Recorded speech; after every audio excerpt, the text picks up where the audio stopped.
What's up, guys? Welcome into episode 2 of Off Meta Mondays. Kind of got a little delayed on getting this one out between getting ready for Vegas and then actually going to Vegas, but I'm stoked to finally put it out. Jumping into the list real quick, we got OPO3 Arlong. He's basically just Dofi, but he plays triggers. 3-cost Arlong keeps your opponent's 5-cost or lower from resting. Double attack Buggy just gives your leader double attack.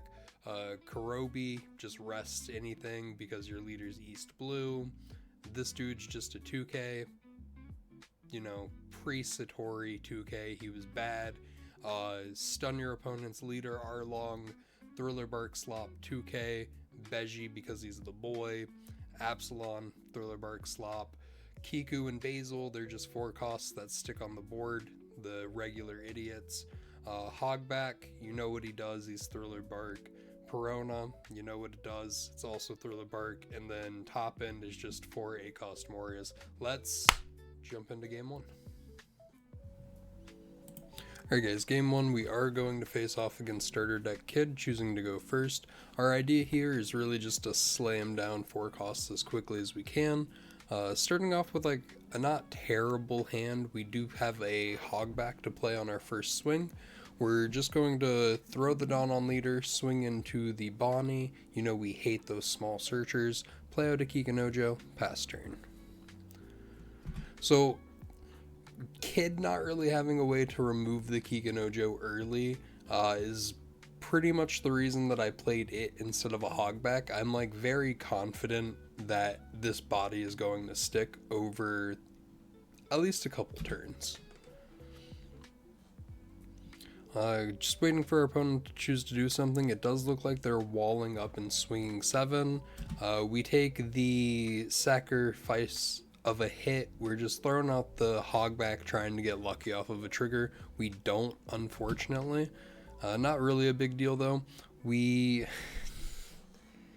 I don't know why I'm playing a little sloppy already. Maybe it's because I haven't played the deck in a while, but we could have absolutely just swung our leader and played that Arlong out instead. We're going to go 5 here, and then I want to say we're just going to swing 7 with the Kikinojo. Again, this is, like I said, we're pretty confident in keeping the Kikinojo alive, at least until they're at 3 life. They did get a Paradise Waterfall trigger, so they were able to KO the the rested Kikinojo, but it was off of their 4th life, putting them at 3, so we were able to heal off the Kikinojo. Not a big deal. Their kid also is not able to attack this turn, so I don't expect much out of them, maybe a Cavendish, but they're playing very defensive so far, which is kind of strange. Yep, they just played on Killer. Again, very weird. They pass turn, they can't swing with the leader.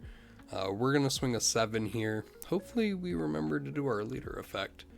We're going to play out another Kikinojo, and then we did leave 3 Dawn active for the Absalon. Opponent just amassing a stack of cards in their hand, honestly. We will counter to save the Arlong. I think that's probably fine.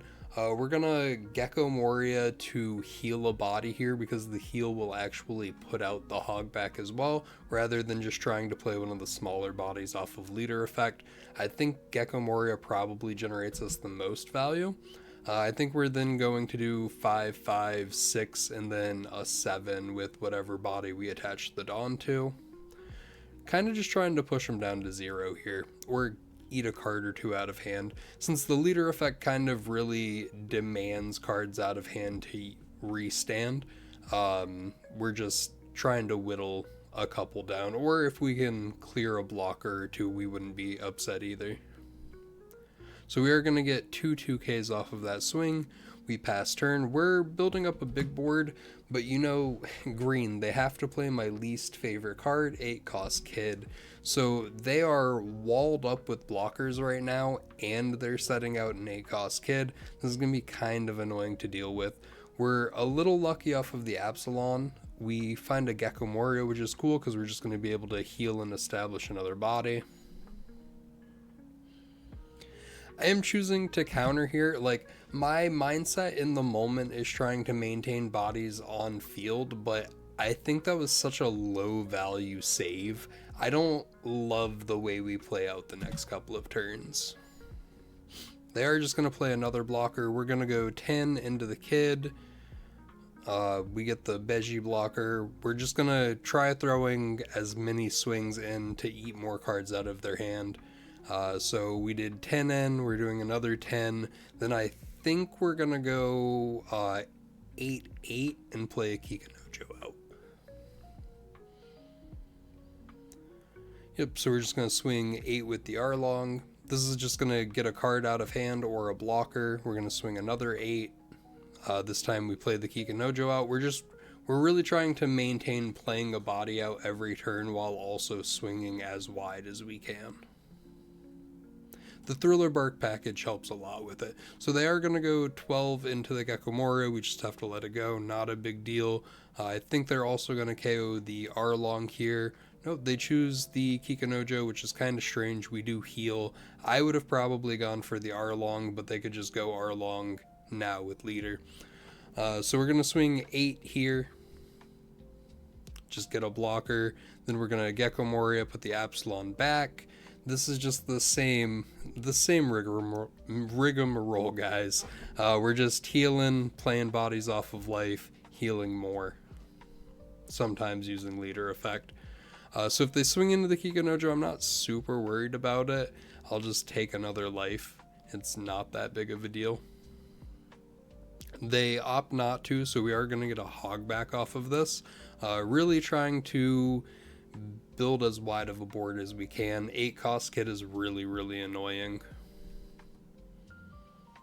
But we're at, what, 1, 2, 3, 4, 5, 6 life right now in Arlong, which is kind of crazy.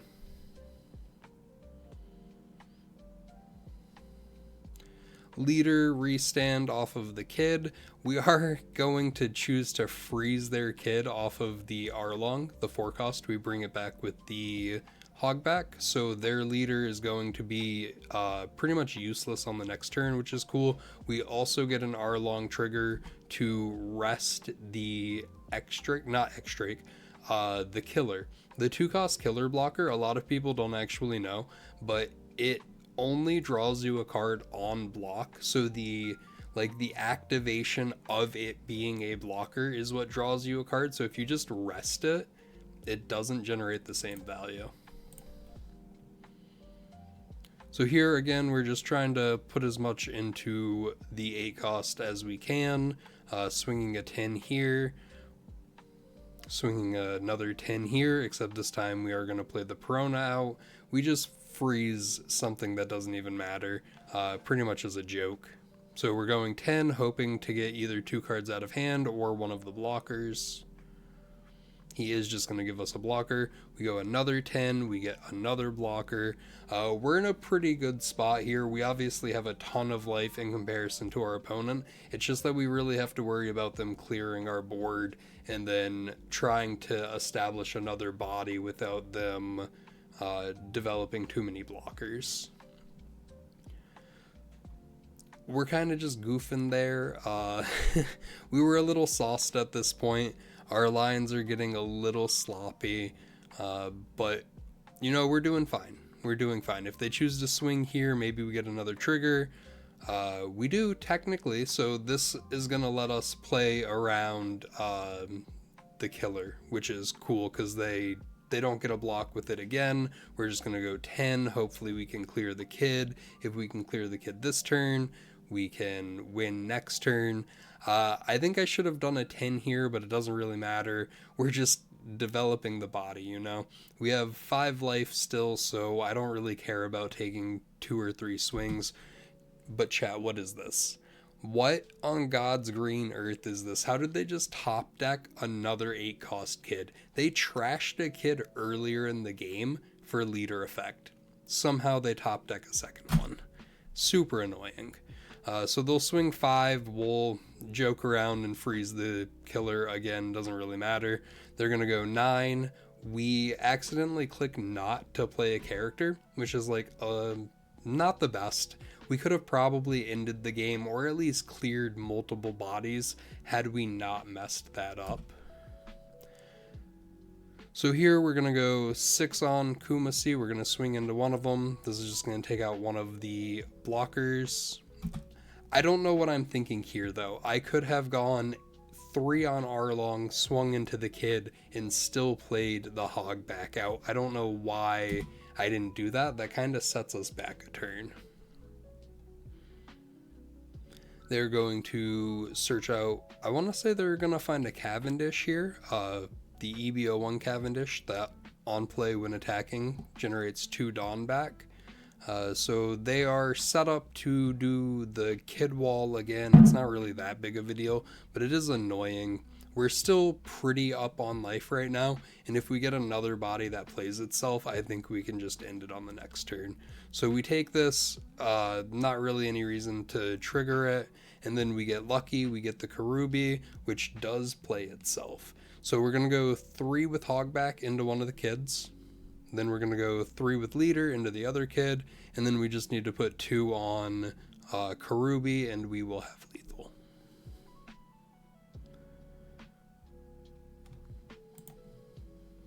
So overall, I'm like pretty happy with the game, but we did make some really sloppy plays looking back on it. There was a turn where we just like didn't swing with our leader when we could have, and could have like removed one of the kid walls sooner. There was another turn that we just hard played a 4-cost trigger body instead of using leader effect, so we could have swung a little bit bigger, but overall not that big of a deal. We did close the game out.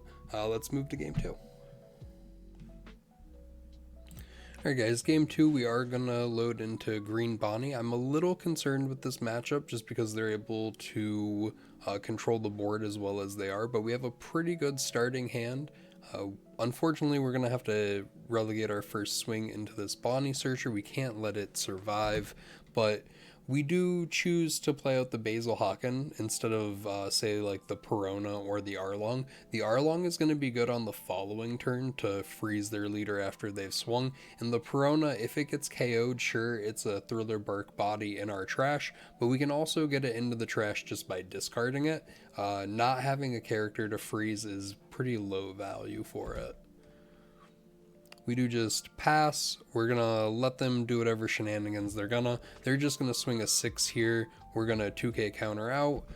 They got the 3-cost Bonnie out, which is kind of really annoying, but it's whatever. We're just gonna swing 9 here using leader effect. We are gonna play out the Arlong, which is really cool. We're gonna be able to freeze out their leader so it can't attack on the next turn, and we're gonna be able to pitch off a worthwhile Thriller Bark body. I am anticipating a Cavendish here, so we don't really run removal in this deck. We stun things, but we don't really like KO, so I'm not worried about the Tashigi here. We're going to play out the 3-cost Arlong, opting to make it where the Cavendish can't attack on the next turn. Then we're going to play out the Arlong and give it double attack, or sorry, we're going to swing with the Arlong, playing out the Buggy to give leader double attack. They choose to block it, which is fine, and then we just swing 6 with a Basil. Very good sequence of like order. I'm pretty happy with the turn, honestly. We do let the Arlong die there, not a big deal. Here we stack the Perona into life, but I think we should have put the Kumasi into life. That way the Perona could have been played out, or even just playing the Perona off of the Moria to freeze the Cavendish, I think would have been a better move than what we choose to do. We swing the Basil here first, hoping that they're gonna rest the Pedro blocker and then pop it, but it's kind of a pipe dream. We also should have put the 1 Dawn onto the Arlong character. That way we would have had an additional 5k swing. Instead, if they now rest our leader, we're down 2 swings. Yep, so now we only throw a 6 here. They're just going to be able to block it if they want or give us a 2k, not a big deal. But we should have had one more swing on that turn. We just kind of messed up the order and the Dawn allocation. So they're going to carrot, unfortunately freezing the Basil. It's pretty much out of the game. We do have to choose to let the buggy go here. There's no value in saving it. Also, now if we find another buggy, we could technically get double attack, which is cool in theory. We have nothing to play off of the Perona because we're a silly goose, but we play the Perona to freeze the carrot, which is cool. Now we're gonna try clearing out the Cavendish. Not a big deal. They cleared the 3-cost Arlong. Kind of a low value card at this point. It got its value just freezing the Cavendish when we first played it. So we clear the Cavendish, we establish a Kikanojo. Unfortunately, they 9-cost shanks our Gecko Moria, but I feel like we're still sitting in a pretty healthy spot right now. We have 3 bodies, we're able to play 1 to 2 more bodies, and we have a bunch of swings. So we're gonna swing with the leader first. We always choose to swing the Arlong first to play the character. Otherwise, if we were to sequence it in the opposite order, they would just rest the leader and we wouldn't generate the value that we are now. So they rest the Kikanojo, pretty standard. We'll swing 7. Honestly, kind of crazy. They are just super bricked up, kind of funny. Even funnier, our opponent's kind of raging out right now because they just got beat by like an F tier deck and they're on Bonnie Slop. But that's game 2, guys. We will move into game 3. Alright guys, game 3. Looks like we're gonna play into Purple Kaido. We're lucky we get to choose to go first again. And honestly, if they don't defend, it looks like we're kind of going to pop off early. So we're going to swing 7 and we're just going to drop the double attack buggy, giving our leader double attack. Hoping they don't counter here. If they don't, we put them down to 3 and it's just a great start to the game. So we will pass, establishing a 4-6 here and again putting them down to 3 life. We're going to discard the Hogback, just giving us a... Ooh, chat. Oh my goodness. Okay, so the idea here is going to be a 7 and then an 8k, but we're also going to play out the 4-cost Arlong to freeze our opponent out.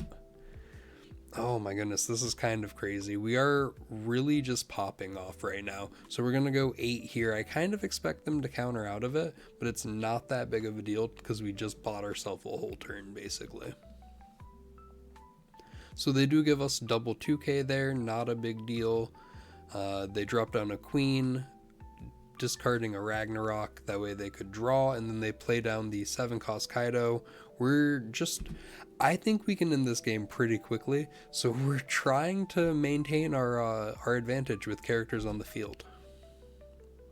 And here we're really just gonna try a 7, and then I think maybe an 8 and an 8. We do get that swing in, then we are going to go another 8. We're going to play out the Dr. Hogback. Chat, we have them down to 0 life right now. That is crazy. They do have 9 Dawn, but I feel like we're super up right now. Kind of just letting them plan out their turn. They're going to drop down a king. I think that's a little late, honestly, with them being at 0. We'll just let the buggy go and we'll let the Arlong go. We're going to swing 13 here. We're going to play out the Kikanojo just to be safe. They give us a blast breath and then enough counter to get to 14. We swing a 5. Chat, they are out of counter. We win. This is one of the fastest games that I've ever played. It was literally like 4 minutes. But let's get over to the deck review. That was game 3. Thanks for watching. Overall, I think the list is really, really fun. I do enjoy playing it. I think Thriller Bark kind of just gives a little bit of versatility to any leader, especially Arlong being able to cheat out the Hogback, the Perona, or the Absalon while swinging big. It's just very, very cool. There's not a lot to really say about it. The leader's gonna cycle out soon, but it is really fun to play. I would maybe cut Buggy down from 4 to 2. I just really like seeing him. If you can drop this when you're swinging 7 on your first turn, it can do a lot, you know. But he is a brick, and you can only keep 1 on field at a time. Other than that, I don't really have adjustments that I'd put in. Maybe 0 cost event, but that's just to equal out some of the bricks. Overall though, fun deck list, very fun second episode of Off Meta Monday. If you made it through the video, consider giving a like, comment, maybe subscribe, and come join us on Twitch sometime where I'm actually playing these decks. Bye!